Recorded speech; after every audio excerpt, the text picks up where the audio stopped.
J'étais en train de faire des recherches et... Alors, je ne le savais pas, mais Firefox, à l'origine, ça s'appelait Phoenix, puis Firebird. Alors, le problème, c'est que ces deux noms ressemblaient à des sociétés existantes. Et finalement, donc, ils l'ont appelé Firefox, comme vous le savez. Firefox, renard de feu. Quand on y réfléchit, c'est quoi ton navigateur? Moi, j'utilise renard de feu. Voilà.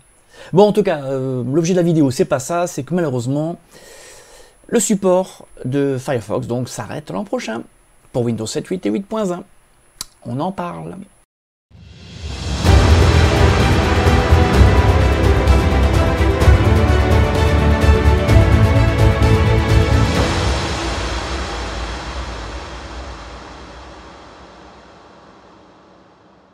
Bonjour à toutes et à tous, bienvenue dans une nouvelle vidéo de votre chaîne SOS PC.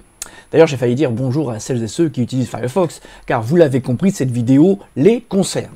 Oui, parce que la fondation Mozilla a annoncé ces jours-ci, donc, alors ils en avaient déjà parlé il y a quelques mois, mais là, vraiment, c'est vraiment officiel, c'est certain, Mozilla arrête le support du célèbre navigateur Firefox. Alors, pas d'inquiétude. Nous sommes en juillet 2023, alors je le dis pour ceux qui découvriront la vidéo plus tard. Nous sommes en juillet 2023 au moment où je tourne cette vidéo. Vous avez jusqu'en septembre 2024 pour prendre une décision. Mais oui, parce que qu'est-ce qui va se passer depuis maintenant, donc juillet 2023, jusqu'en septembre 2024, vous allez continuer à avoir des mises à jour. Alors pour info, on est passé en version 115 ESR. Alors en anglais, ça veut dire support étendu, version support étendu. Je ne le ferai pas en anglais, non, ne rêvez pas. Et ce qui est important de comprendre, c'est que cette version 115 va être figée. Il y aura très peu d'améliorations, il y aura surtout des corrections de sécurité, donc pour celles et ceux qui utilisent donc Windows 7, 8 et 8.1.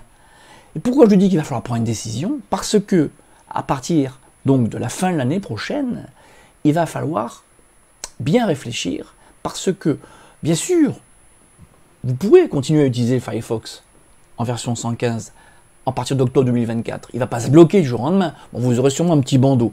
Mais à partir de ce moment-là, plus aucune mise à jour, et surtout mise à jour de sécurité, c'est le plus important, ne seront effectuées. Donc, vous êtes potentiellement... Alors, mis à part les bugs que vous pouvez rencontrer avec l'affichage de certains sites, potentiellement, vous pouvez avoir des problèmes de navigation, des ralentissements, ou tout simplement un gros problème de sécurité, pas m'étendre, le but c'est pas de vous faire peur.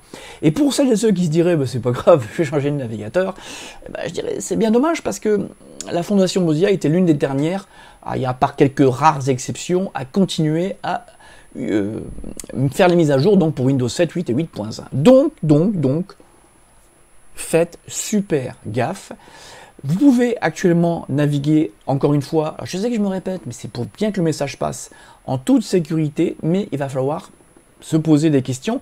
Alors la question principale, c'est soit j'accepte de continuer à utiliser Firefox 115, mais quid de la sécurité, soit, ça va pas plaire à tout le monde, vous passez sous Windows 10 ou Windows 11.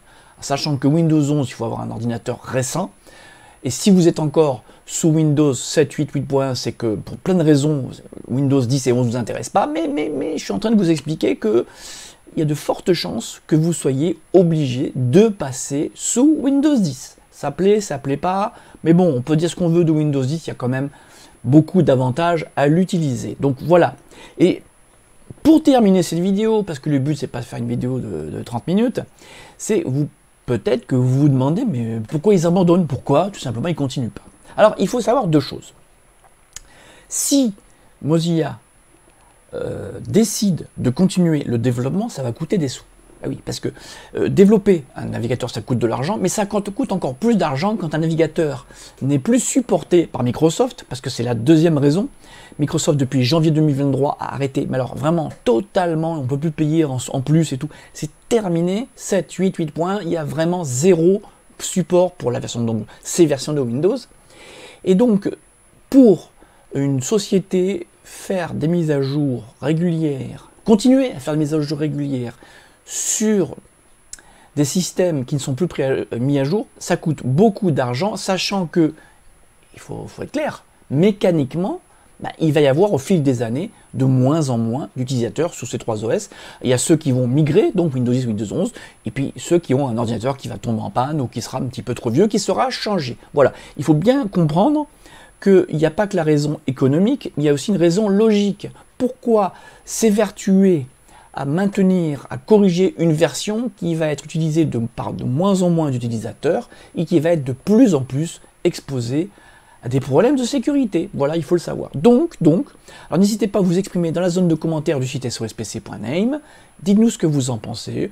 Est-ce que vous avez décidé de faire de la résistance, j'allais dire, avec tous les risques que ça comporte, ou si vous commencez à réfléchir à changer d'OS. Alors, je vais être taquin, vous pouvez aussi choisir de changer radicalement, aller chez Linux par exemple, pourquoi pas, on pourra en discuter dans la zone de commentaires. En tous les cas, important, je sais, vous allez me dire, j'ai encore le temps, mais vous savez, ça passe vite, les mois passent vite.